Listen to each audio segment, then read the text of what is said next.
Welcome back, fellow adventurers. Today we find ourselves amongst the bustling streets and commerce of the grand city of Waterdeep. An enjoyable expansion to the already popular universe of Dungeons and Dragons, the Lords of Waterdeep is ripe with quest adventures and good old power struggles. In this world of fantasy and diplomacy, players find themselves assuming the role of one of the 11 lords that preside over the city of Waterdeep. Each lord, with the use of their money, set upon the land with the intent to push their own agendas. Each player's goal is to complete the game with as much victory points as possible. Victory points are represented by rubies the players can obtain through each play.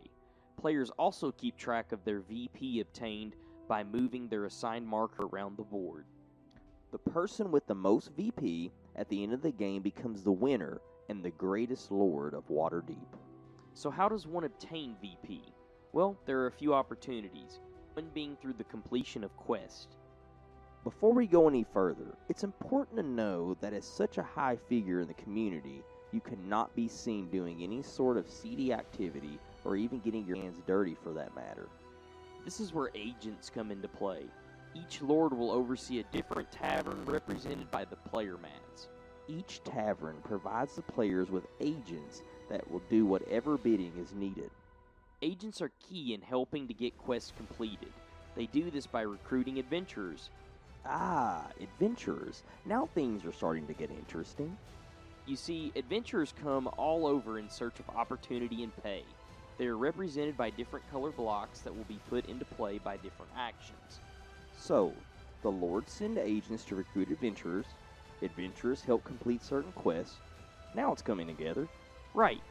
It's important to be diligent at getting quests completed, but be sure to keep your tavern full of eager adventurers, or it could get more difficult. In need of more quests? Send an agent to check the board at the local inn. There are many opportunities that await. The tavern and inn are not the only locations your agents can visit. There are other buildings throughout the board that, when visited by an agent, will reward that lord with different items and abilities. Agents can also help in obtaining real estate for the lord around Waterdeep. This is done through the purchase of one of 3 buildings that are made available each round. This, of course, requires money. The game currency can be obtained through quest completions, agents visiting a certain building, and yes, even after you have purchased a building. Buying buildings not only gives the player some added advantages, but will as well reward them with VP and other adventurers. Sometimes buildings will not get bought up within a round or two. When this happens, the buildings will continue to accumulate VP with each passing round, making it more valuable to the players. In some cases, muscle and money will not be quite enough to stop your competitors. In this instance, players have what is known as an intrigue.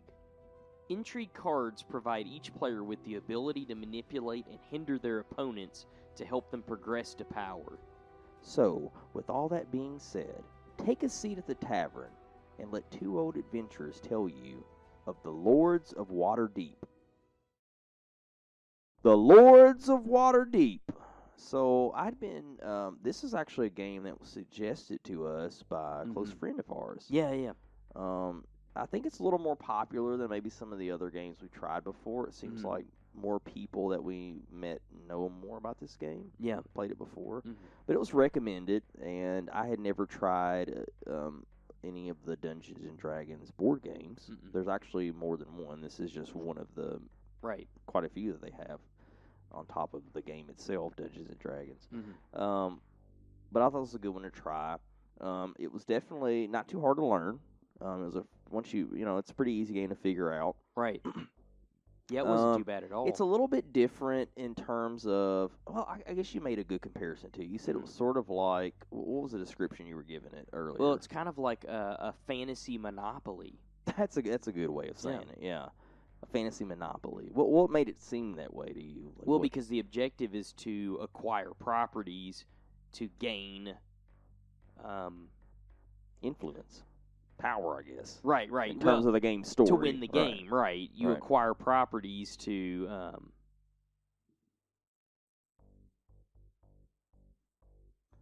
you acquire properties to influence the outcome of the game. Yeah, and help to kind of push your Right. different agendas and things like Mm-hmm. that.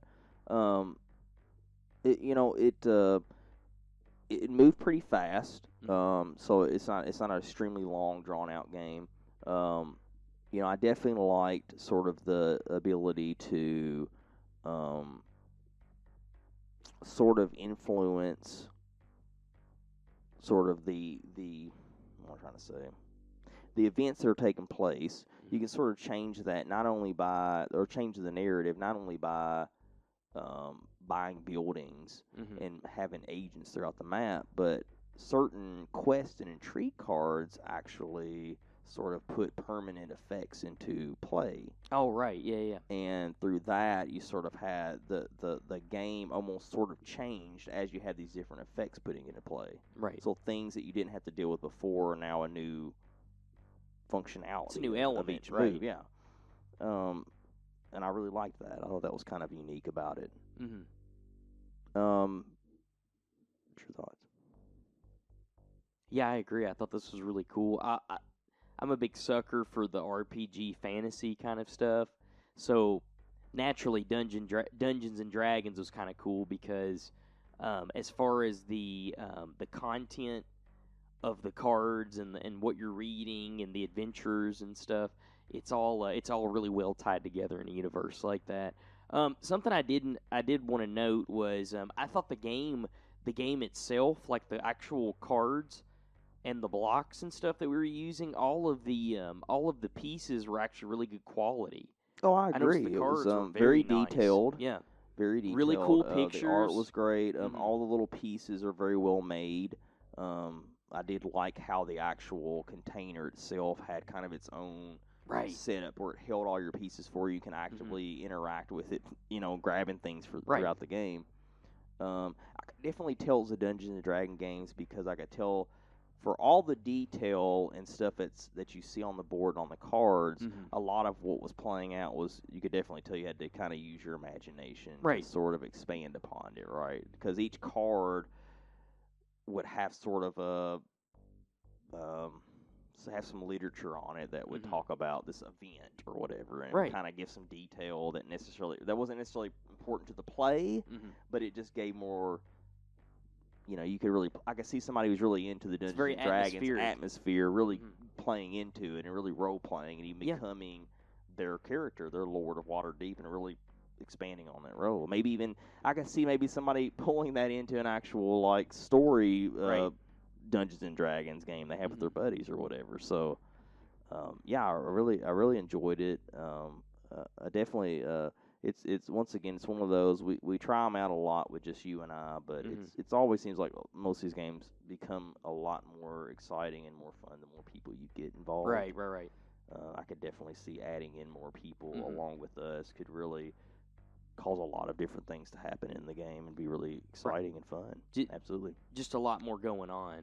Absolutely, and that's always makes it more exciting. Yeah, I really enjoyed it, and I'm glad we got to play this. Yeah, absolutely. I recommend it. And if anybody is interested in trying out the Lords of Waterdeep, be sure to check the link that's attached. And we'll see you next time, folks.